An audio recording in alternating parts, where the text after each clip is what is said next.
2003 వరకు ప్రపంచ బ్యాంకు అభివృద్ధి నిధులు అనే మాట విన్నాం.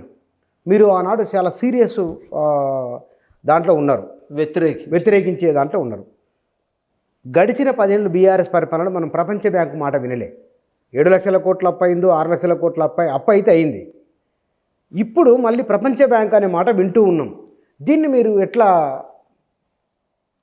అంటే దేనికోసము ఎట్లా దేని తీసుకొస్తారని, కేవలము ఒక మౌలిక సదుపాయాల కల్పన కోసం నిధులు తెచ్చుకుంటారు. ప్రపంచ బ్యాంకు, ఏషియన్ డెవలప్మెంట్ బ్యాంకు నుంచో అది పెద్ద సమస్యాత్మకంగా ఉండదు. మనం ఈ 15 ఏళ్ళు దాన్ని వ్యతిరేకించేటువంటి క్రమంలో ప్రపంచ బ్యాంకు మీద కూడా చాలా ఒత్తిళ్లు పడ్డాయి. ఇప్పుడు ప్రపంచ బ్యాంక్ స్పష్టంగా ఏమంటుందంటే, నేను వ్యాపారం చేసుకునే బ్యాంకు, నా వ్యాపారానికి పెట్టిన పెట్టుబడికి నేను దిగుబడి మళ్ళీ నాకు పైసలు రావాలని కోరుకుంటా, అంతే తప్ప నాకు వేరే మీ దాంట్లో వ్యవహారాల్లో జోక్యం చేసుకోవాలని లేదనే ఒత్తిడి ప్రపంచ బ్యాంకు మీద కూడా పడ్డాయి. ఇప్పుడు ఈ అమెరికాకు వాళ్ళకు కూడా దీన్ని ఏదో నిలబెట్టాలి, సహాయం చేయాలనే పట్టింపులు కూడా లేవు. కొంతకాలం మారింది. ఈ మారిన నేపథ్యంలో వాళ్ళు కూడా మౌలిక సదుపాయాల నిర్మాణానికి తక్కువ వడ్డీకి లోన్లు ఇస్తుంటారు.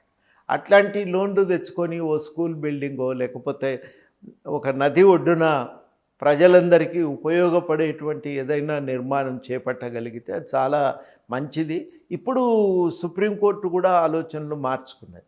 నువ్వు ఏదైనా చెయ్యి, కానీ నేను నలుగురి కోసమే చేస్తా, అందరి కోసం కాదు అంటే మాత్రం ఒప్పుకునేది లేదు. నువ్వు భూమి సేకరించు, కానీ అందరికీ అవసరమైతేనే చెయ్యి అనే మాట నిన్న సుప్రీంకోర్టు ఒక తీర్పు చెప్పింది. ఒక దృష్టికోణం అనేది మారుతున్నది మనం ఇన్ని రోజులు చేసిన ప్రయత్నాల వల్ల.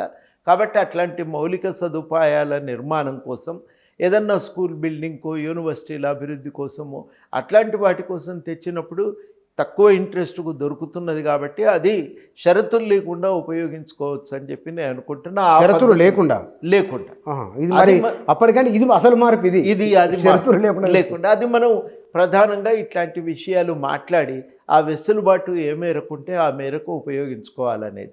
ఎందుకంటే రాష్ట్రం అప్పుల పాలైపోయింది.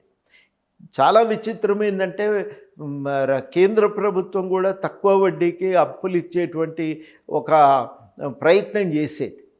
చిన్న మొత్తాల పొదుపు నుంచి తక్కువ వడ్డీకి రుణాలు ఇచ్చేది. ఇప్పుడు ఏం చేసిందంటే, చిన్న ఈ పొదుపుల నుంచి, ఆ పొదుపుల నుంచి, ప్రజల యొక్క పొదుపు నుంచి వచ్చేటువంటి చిన్న మొత్తాలను అవి బాగా వెనుకబడిన రాష్ట్రాలకు తప్ప మిగతా వాళ్ళకి ఇవ్వటం లేదు. దానివల్ల ఏమవుతుందంటే, రాష్ట్రాలు ప్రధానంగా మార్కెట్ నుంచి వడ్డీలు తెచ్చుకోవాల్సి వస్తుంది. ఆ వడ్డీ రేట్లు పెరిగినాయి. మునుపు 3-4% దొరికేటువంటివి 6-7-9% కూడా మన రాష్ట్ర ప్రభుత్వం 10%, 11% కూడా అప్పులు తెచ్చిన మాట మన తెచ్చింది. ఇది వాస్తవం. అది ఇప్పుడు ఇంతగా కొన్ని సందర్భాల్లో ప్రభుత్వం కొంచెం జాగ్రత్త పడి ఏషియన్ డెవలప్మెంట్ బ్యాంక్ లాంటి వాటి నుంచి 2-3% కనుక తెచ్చి ఉంటే మనకు మేలు జరిగేది.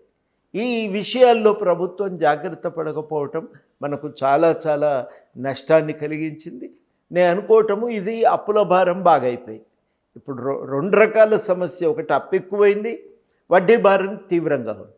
కొత్తగా అప్పు తెస్తే రూపాయి అప్పు తెస్తే 75 పైసలు పాత అప్పు కట్టడానికే అయిపోతున్నాయి. ఇక కొత్తగా వాడుకోవటానికి అని ఏం మిగిలే పరిస్థితి లేదు. 75 బాగుపోతుందా? 75 పైసలు పోతుంది. ఇది క్యాగు చెప్పినటువంటి లెక్కలు. ఇంకా రెండో విచిత్రమైన పరిస్థితి ఏంటంటే, ఇది మనకు పైకి కనబడుతున్నటువంటి లెక్కలు. ఇవి కాక ప్రతి శాఖ ఏదో ఒక రూపకంగా అయితే పెండింగ్ బిల్లులన్నా ఉన్నాయి, లేకపోతే వాళ్ళు ఏదో ఒక రూపకంగా అప్పుబడి ఉన్నారు.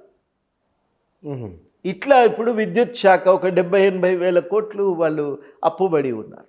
అట్లా ప్రతి శాఖ ఇప్పుడు ఒక సుమారు 60 వేల కోట్ల రూపాయల దాకా సివిల్ కాంట్రాక్ట్లకు సంబంధించిన బిల్లులు పెండింగ్లో ఉన్నాయి.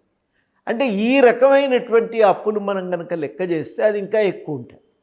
ఇవన్నీ కలిపేసరికి ఏమవుతున్నదంటే, రాష్ట్ర ప్రభుత్వం ఇప్పుడు ఖజానా వీటిని, ఈ అప్పులను, ఈ వడ్డీలను కట్టడానికే సరిపోతున్నది. ఇక మిగిలిన ఎన్ని జీతభత్యాలకు పెట్టుకోవటం కూడా చాలా చాలా కష్టమైన పరిస్థితులు దాపురించినాయి. కాబట్టి ఇవాళ ఈ ప్రభుత్వం ఇదివరకు లేనటువంటిది, మనం ఒక తీవ్రమైనటువంటి ఆర్థిక ఒత్తిళ్లలో ఉన్నది. అది ఇవాళ ఉన్న పెద్ద సమస్య, అసలు సమస్య అది.